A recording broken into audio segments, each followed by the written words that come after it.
Hello, friends. This is Dave Hurwitz, executive editor at ClassicsToday.com.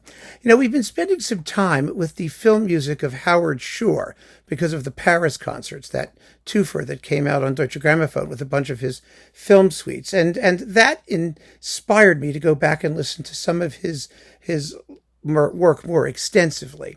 And, I just was listening to this one, The Silence of the Lambs. It's a great score. And it really struck me in listening to this that, so many of the current century's best composers are actually working in film. I mean, Howard Shore is certainly one of them. And it's not surprising when you think about it, because to be a great film composer requires, on the one hand, an amazing flexibility, because you don't know what the subject that you're going to get hired to do is going to be. I mean, you have a certain amount of choice, of course, but you have to evoke crazy things in music, feats of imagination, things that never existed, things that did existed, from humble stories to the most insane, flights of fancy. And that requires an enormous amount of skill, I don't need to tell you. But beyond that, beyond the skill, if you're a great composer, then you have a certain personality that shines through your work, and also a psychological insight into the kind of characterization that you're asked to do in music. Howard Shore has all those things, and nowhere more so than in The Silence of the Lambs. And this score reminded me of a couple of other theatrical scores. It's an interesting opportunity, I think, to make a few comments about the nature of film scoring and what great composers do when faced with a subject of really either disturbing or powerful resonance. Now, the first score that came to mind was Bernard Herrmann's for Psycho, because like Herrmann, you may remember, Psycho is written only for strings. You would think that it's going to be, it's a horror thing. It's got unbelievable scenes of blood and gore and creepiness and ghastly dead things and whatnot. And you'd expect it to be, very powerful in the dark department. That is, tam-tams and low trombones and bass clarinets, all those things Bernard Herrmann did so well in things like his fantasy scores and whatnot. Well, it's just strings. Because Herrmann's concern, is not as much depicting the horrific, gruesome action, although, of course, he did it in the shower scene, but the horrific, gruesome action, as it is the psychological feeling of dread, the disturbingness, which is not merely a matter of volume. It's a function of expressive melody and harmony.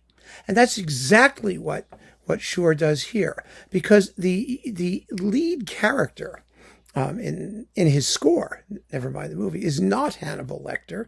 It's Clarice Starling, who actually is the star of the film. I mean, it's the major role of the film. Hannibal Lecter is so compelling and so awful that it's easy to assume that it's all about Hannibal Lecter. It's not. It's about the journey of this FBI agent who's had a traumatic experience in her childhood, the lambs being led to the slaughter, which has motivated her joining the FBI. And it's this dialogue between her and Lecter that eventually gives her the insight to solve the actual crime, which is of the kidnapping of the senator's daughter by the serial killer, Buffalo Bill. Remember, Lecter is already in jail when this thing begins. Of course, I mean, he dominates the scenes in which he participates. But the point is that the score itself, as Shore said, is operatic. It's based on melody. It's based on a restrained use of a large orchestra, mostly strings, some woodwind, no trumpets, just horns and a limited amount of percussion. He's very careful to try and create a unified atmosphere throughout the film. And the motivator of that atmosphere is the music for Clarice Starling, which is melancholy and dark and foreboding and full of tension. Shore creates the necessary tension throughout the movie by writing music which is often strikingly at odds with the horror of what's going on. You know, when Lecter kills the guards and rips off the guy's face and does all that awful stuff. You know, the music itself is actually not horrific in the traditional sense, in terms of like bangy, noisy, and dissonant. It isn't. And that makes the picture all the more compelling and the music all the more disturbing. And what really is fascinating about how successful Shore is in this film is that he has to compete with Bach's Goldberg variations, let us not forget. And that's a tough act to follow.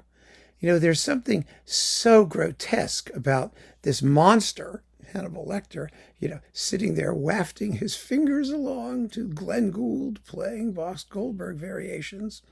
You know, it's you know, supposed to be absolutely nauseating, but Shore's picked up on that. And so he doesn't create a score that's at odds with the Goldberg variations, but rather that somehow envelops it with a brooding intensity that's extraordinarily powerful. But the other thing he does, which I think is absolutely genius, and the other work that I'm thinking of, theatrical work, is Mozart's Don Giovanni. Because the genius of Don Giovanni, or one of the aspects of its genius, is that Don Giovanni himself has no proprietary music at all. I mean, he does the Champagne aria, he does the duet with Zerlina, but he is only seen as a reflection of all of the other characters who are fully realized. Don Giovanni himself remains a complete cipher. We don't know why he does what he does. We don't know who he really is. We don't know what his real motivations are. Hannibal Lecter is the same way. You can't characterize musically something which is, you know, utter madness, something which is impossible for people to respond to emotionally in an empathetic kind of way. And Don Giovanni is one of those characters. And so Mozart does not give him music that arouses empathy. He is the foil around which everybody else acts. And those characters, they have the reality in Mozart. And that's what happens in The Silence of the Lambs. It's Clarice, principally Clarice. It's a simpler work than Don Giovanni in terms of the characterizations. But it is Clarice Starling who has the most music devoted to her, and the music that arouses our interest and sympathy and tension and fear and loathing and all of the things, because the music is the movie as seen through her eyes. And that is a brilliant dramatic insight. And, you know, Shore talks about this being his most operatic film score. I'm not sure if that was the reason. I think he was thinking more in terms of harmonic and melodic practice, the way he wrote to the thing in writing to the characters, rather than just, you know, the situation, the scenario. But I really think it goes deeper than that. And I think if you listen to The Silence of the Lambs, you'll hear that there is that wonderful bond between the composer and his heroine, which is quite similar to the kind of bond you find in great operas between the composers and their heroes and heroines, in allowing the music to support and help create and fill in the portrait of a character who is doing her best throughout the film to remain as unemotional, as cool, as, you know, inexpressive as your typical FBI agent is supposed to be. But no, there's a human being there. And the human being is in the music. And the human being is Clarice Starling. It's not Hannibal Lecter. So that's what makes The Silence of the Lambs, I think, just an amazing piece and a testament to Shore's genuine insight as a composer who takes the story not just as a job assignment and does it minute by minute, but who thinks about the work whole and about what it really represents and what the music has to represent to capture the mood of the film. And boy, does it ever. I mean, doesn't it? It's an amazing piece of music. It fits the music like the film like a hand in a glove, as much as for what it does not do as for what it does. So there you have it. This is it, the MGM extended soundtrack. Let me just see. I'm sure is conducting it. Who is he conducting? I didn't even look. I absolutely didn't even look. I couldn't have cared less. I was just listening to the whole thing. Let's see what it tells us. Music performed by the Munich Symphony Orchestra. There we go. It was recorded in Munich, and very nicely at that. So I just hope that this little talk gives you some insight into what I think makes great film music, great theatrical music, generally great music, period.